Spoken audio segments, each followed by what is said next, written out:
Salut tout le monde. On est mercredi. C'est un peu différent des autres thématiques parce qu'on voulait vraiment que tu puisses profiter de la dernière avant de partir en vacances. Donc, on fait un petit passe-droit pour pouvoir te présenter ça ce matin. Ça va être vraiment chouette comme thématique. Je vais laisser Yves et Catherine vous présenter ça. Donc, bon matin Yves, bon matin Catherine. Comment allez-vous? Hello, ça va super bien. Milieu de semaine, on est heureux, tout va bien.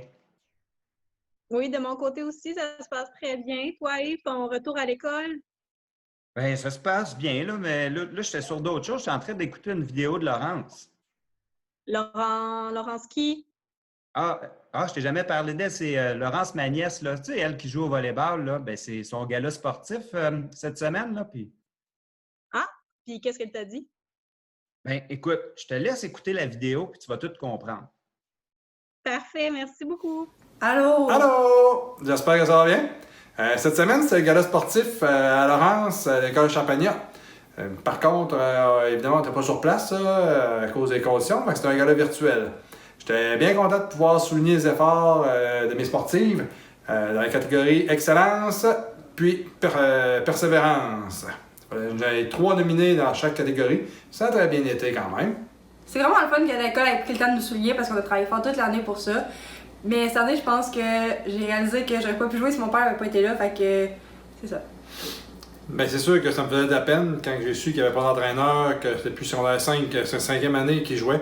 Là, cette année, en secondaire 5, il n'aurait pas pu jouer. Fait que c'est sûr que j'aime mieux m'impliquer qu'il joue pas. Oui, mais ça t'a quand même demandé de changer ton horaire de travail, prendre congé pour nos tournois, puis faire les formations de coach. Et aussi, t'as reporté ta semaine dans le sud pour nous. Pour toutes ces raisons, moi je pense qu'il devrait y avoir une catégorie dans le gala pour remercier les coachs. Parce que là, ils sont soulignés, mais pas assez, à mon avis. Oui, et M. Laurent, le responsable sportif de l'école, me disait qu'il y avait d'autres équipes aussi là, qui étaient de même aussi, que si ça n'avait pas été des parents qui s'étaient impliqués, il y a des joueuses qui n'auraient pas pu pratiquer le sport. Ouais, mais ça serait le fun de souligner ça d'une façon spéciale, puis de les remercier. Fait que je pense à ça pour l'année prochaine. Bye, au revoir, j'ai hâte de te revoir. Bye bye! Wow, quel beau message. Je pense qu'il faudrait que tout le monde puisse entendre ça. Puis son père, il a vraiment fait une grosse différence dans sa vie. Oui, bien, tu sais, Laurence a toujours été comme ça. Elle est vraiment toujours remplie de gratitude envers les autres puis autour d'elle. C'est vrai qu'en cette période aussi, la gratitude devient très importante. Hein? Pour plusieurs, c'est le passage entre le primaire et le secondaire ou entre le secondaire et le cégep. D'autres vont vivre des déménagements, des changements d'école. Je pense que c'est enfin l'occasion de pouvoir célébrer puis de vivre tous ces beaux moments avec les gens qui nous entourent. Oui, puis qui dit célébration, dit gratitude. Oui, gratitude dans tes actions et aussi dans ton attitude. Donc, et toi, à l'école et à la maison, on aurait vraiment le goût de t'en présenter un petit peu plus. À travers l'histoire, l'humain a dû lutter pour sa survie. Il ne l'a pas toujours eu facile. L'humain il a dû développer des moyens de défense puis des moyens de subsistance. Aujourd'hui encore, on garde des traces de ce parcours-là. Ça, bien, ça explique en partie pourquoi, mais ce n'est pas toujours facile pour nous de comprendre puis d'apprécier les autres. Ceci étant dit, c'est ici qu'entre en jeu une valeur importante que je t'encourage à cultiver. Ça s'appelle la gratitude. Jean-Sébastien, quels sont les objectifs de développement durable que nous visons cette semaine? Les objectifs de développement durable cette semaine sont bonne santé et bien-être, éducation de qualité, inégalité réduite, paix, justice et institutions efficaces. Merci beaucoup, Jean-Sébastien. Hey, d'ailleurs, est-ce que tu savais que selon le professeur de psychologie Robert Emmons de l'Université de la Californie, les 5 lettres du mot merci pourraient changer nos vies? Oui, selon lui, la gratitude, elle est bienfaisante quand elle est exprimée en toute conscience. Ça veut dire qu'on est conscient que l'on exprime de la gratitude envers soi ou envers les autres. Il dit aussi qu'on doit passer par 2 étapes. La première étape serait la constatation du bien reçu. Le bien reçu peut être matériel, par exemple un cadeau, mais il peut aussi être immatériel, comme par exemple la présence d'une personne ou bien le soutien de quelqu'un. Il y a aussi le coût rattaché à ça. Donc, est-ce que c'est un coût financier, donc par exemple l'achat d'un cadeau, ou plutôt un coût qu'on va calculer en termes de temps ou en termes d'effort? Donc, un coût qui n'est pas relié à l'argent. Et la deuxième étape serait plutôt la reconnaissance du fait que la source de ce bienfait, la source de la gratitude, provient d'une source externe, provient donc de quelqu'un, de quelque chose plutôt qui se retrouve en dehors de soi. Ça veut dire que la source peut provenir, par exemple, d'une autre personne, mais elle peut aussi provenir de la vie en général.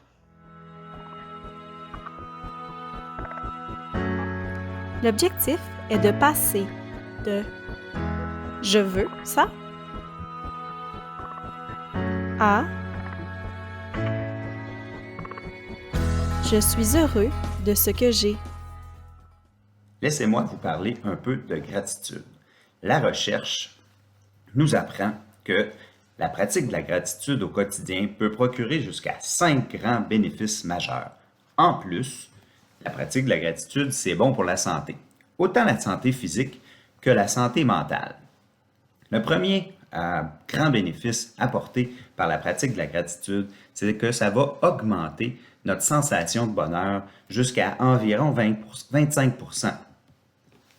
Ensuite, le deuxième grand bénéfice, c'est que à partir du moment où on pratique la gratitude sur une base quotidienne, posséder des biens matériels devient un peu moins important. C'est moins recherché, puis c'est moins significatif pour la personne qui pratique la gratitude. Le troisième grand bénéfice, c'est qu'à partir du moment où on pratique la gratitude, on a une plus grande sociabilité. Qu'est-ce que ça veut dire? Bien, c'est qu'on devient plus empathique, on devient plus serviable, disponible aux autres. Puis aussi, bien, on devient plus aimable, plus enclin à pardonner, plus joyeux, plus enthousiaste. Le quatrième, c'est ce que je vous disais un peu plus tôt, une meilleure santé. Ça diminue le stress, ça améliore la qualité du sommeil, ça augmente la capacité de concentration, ça renforce même l'immunité contre les virus, puis ça va favoriser une meilleure santé cardiovasculaire, puis probablement plusieurs autres bénéfices pour notre santé. Finalement, la pratique de la gratitude au quotidien procure un effet qui dure. Qu'est-ce que ça veut dire? Ça veut dire que si on pratique de façon active la gratitude pendant 3 semaines, ça peut avoir des effets notables sur nous qui peuvent se prolonger jusqu'à 6 mois. La grande question cette semaine est la suivante. Comment reconnaître et souligner les gestes des personnes qui m'ont permis d'aller de l'avant durant cette période extraordinaire et parfois difficile? Est-ce que tu pratiques la gratitude-attitude? Je m'explique. Pas très compliqué. Dans le fond, pourquoi ou pour qui? Est-ce que tu pourrais prendre le temps de t'arrêter puis dire merci, être reconnaissant? Moi, ce que je vais faire, c'est que je vais t'inviter à faire la liste de toutes les choses, les gens ou les situations pour lesquelles tu penses que ce serait le temps de dire merci ou d'en être reconnaissant. En lien avec les choses, dans le fond, tu peux te poser comme question, qu'est-ce que tu as reçu d'important? Tu pourrais aussi te poser comme question, est-ce qu'un cadeau, c'est toujours matériel? Parce qu'il y a aussi les gens qu'on peut remercier. Est-ce qu'il y a quelqu'un qui était présent auprès de toi quand tu en avais vraiment besoin? Quelqu'un qui t'a soutenu lorsque quelque chose n'allait pas vraiment bien dans ta vie? Pose-toi la question, c'est qui la personne qui t'a le plus aidé? Qu'est-ce qu'elle a fait pour toi, cette personne-là? Ce serait peut-être le temps de la mettre dans ta liste, puis de lui dire merci. Tu peux te poser comme question aussi, qui a été particulièrement bienveillant avec toi? Quelqu'un qui a été gentil avec toi. Tu peux te poser la question, dans le but de préparer tes remerciements, bien, quand la personne a été gentille avec toi ou elle a été bienveillante, qu'est-ce que ça lui a demandé pour venir t'aider? Est-ce que ça lui a demandé du temps, des efforts, de la planification, de l'organisation, de la recherche? Ensuite, tu peux aussi dire merci pour des situations. Donc, par exemple, cette année, ça a été quoi le meilleur moment? Ça a été quand le meilleur moment pour toi dans ton année?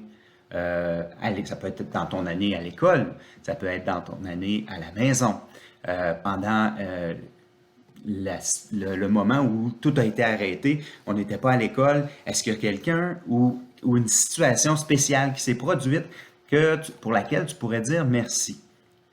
Puis, probablement qu'il y a des personnes qui ont rendu aussi cette situation-là possible.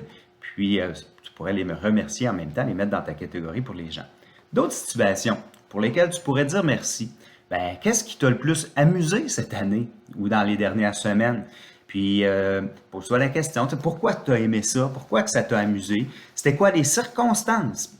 Qui est-ce qui était présent?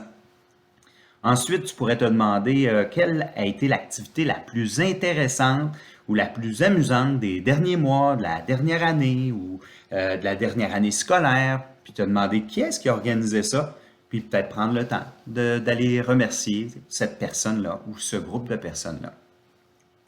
Tu pourrais aussi te demander, comme dernier élément pour ta liste, quelles ont été tes plus belles réussites? Puis, qui a participé à tes réussites ou qui t'a aidé dans ces réussites-là?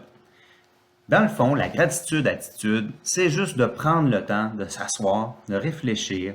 C'est qui est-ce qui est autour de nous, à qui on peut dire merci.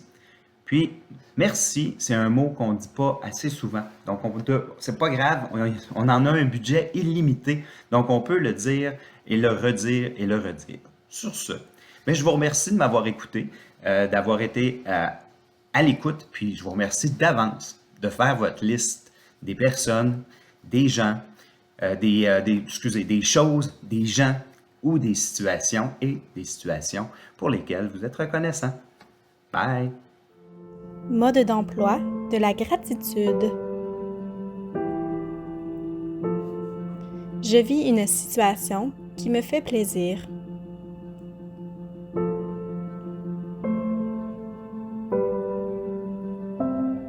Je prends le temps d'y penser. Je prends conscience. Je mesure les bienfaits. Je décide d'agir pour reconnaître. Je choisis le geste. Je mets le geste en action. J'invite les élèves à aller inscrire leurs idées dans la boîte de clavardage. Ce que tu entends en arrière-plan, c'est la chanson I've Got a Gratitude Attitude, dans laquelle on prend le temps de remercier, être reconnaissant pour des choses, pour des gens qui ont fait des choses dans notre vie.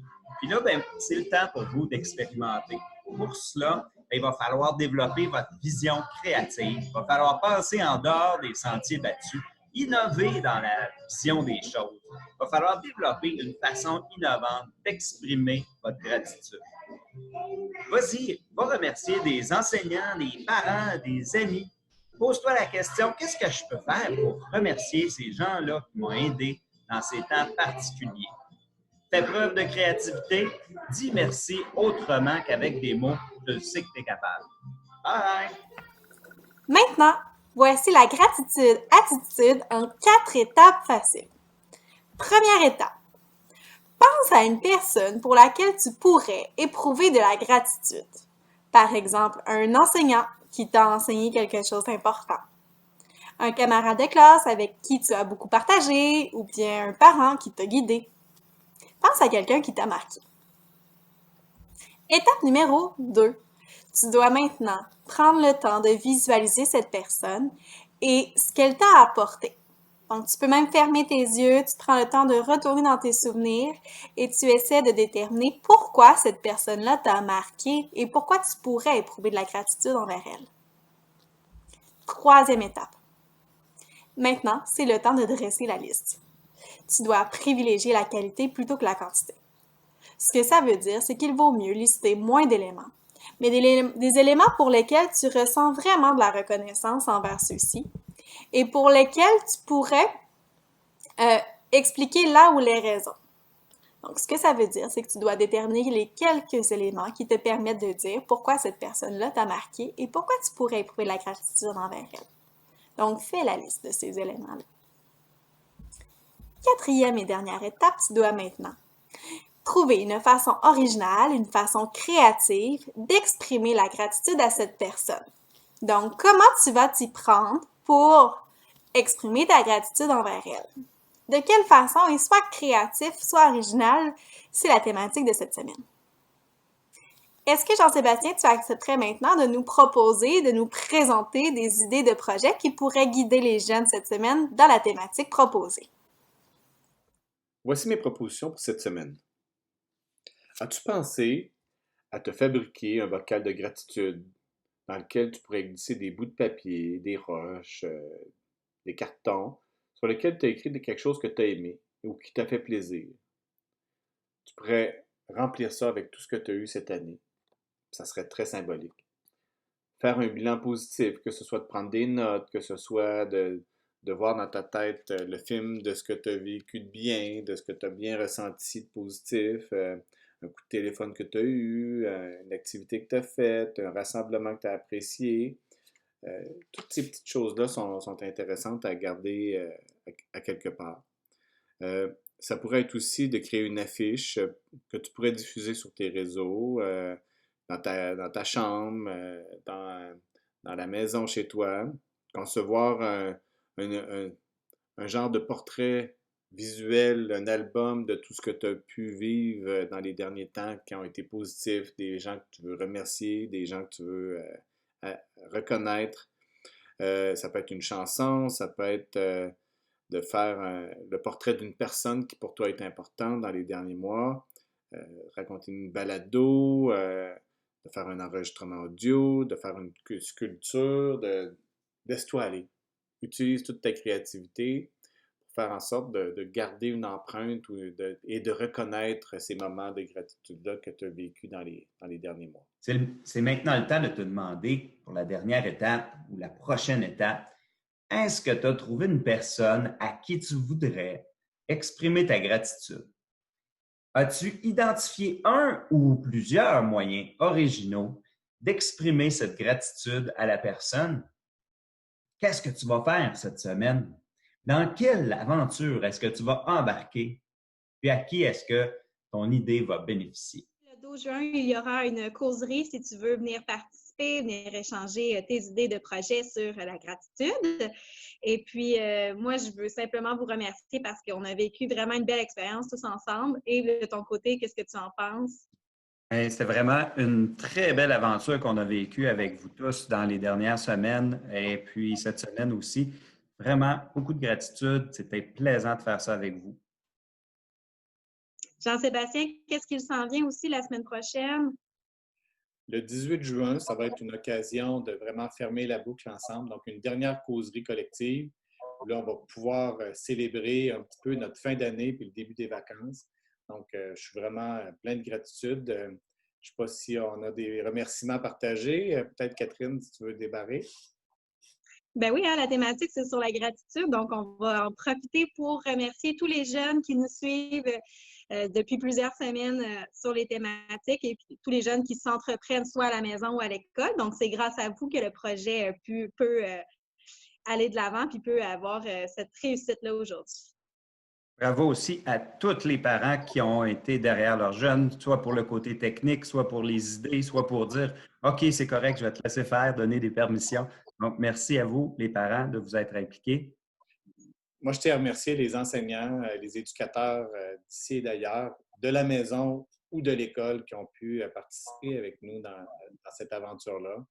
Votre impulsion, votre participation, votre inspiration a été vraiment importante. Un gros merci aussi aux édupreneurs qui ont offert beaucoup de leur temps et qui étaient très présents pour outiller les jeunes qui s'entreprenaient à la maison ou à l'école. Merci beaucoup. Il ne faut pas oublier de vous remercier vous-même, les deux animateurs, Catherine et Yves. Merci beaucoup pour votre implication. Ça a été vraiment très apprécié.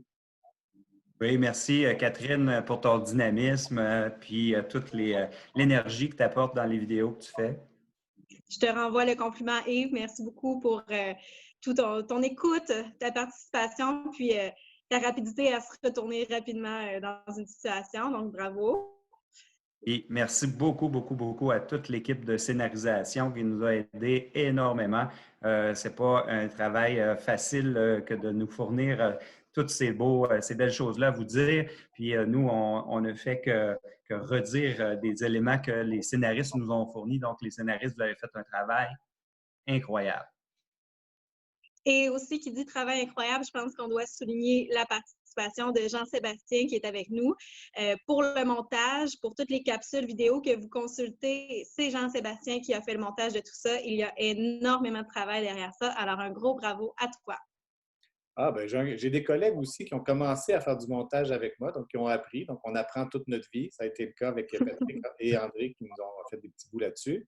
Moi, j'aimerais aussi remercier tous nos collaborateurs. On a une équipe d'une trentaine de personnes, 30-35 personnes, selon les moments, qui nous ont aidés, qui ont donné du temps généreusement, qui ont fait des relais pour nous, qui nous ont aidés à faire connaître le projet.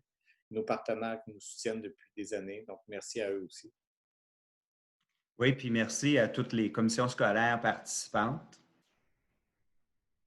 Merci à Idée Éducation entrepreneuriale qui ont chapeauté ce projet-là depuis le tout début. Donc, c'est grâce à cette belle initiative-là qu'on a pu mettre J'ai une idée de l'avant, puis qui nous ont vraiment encouragés à développer ce projet-là.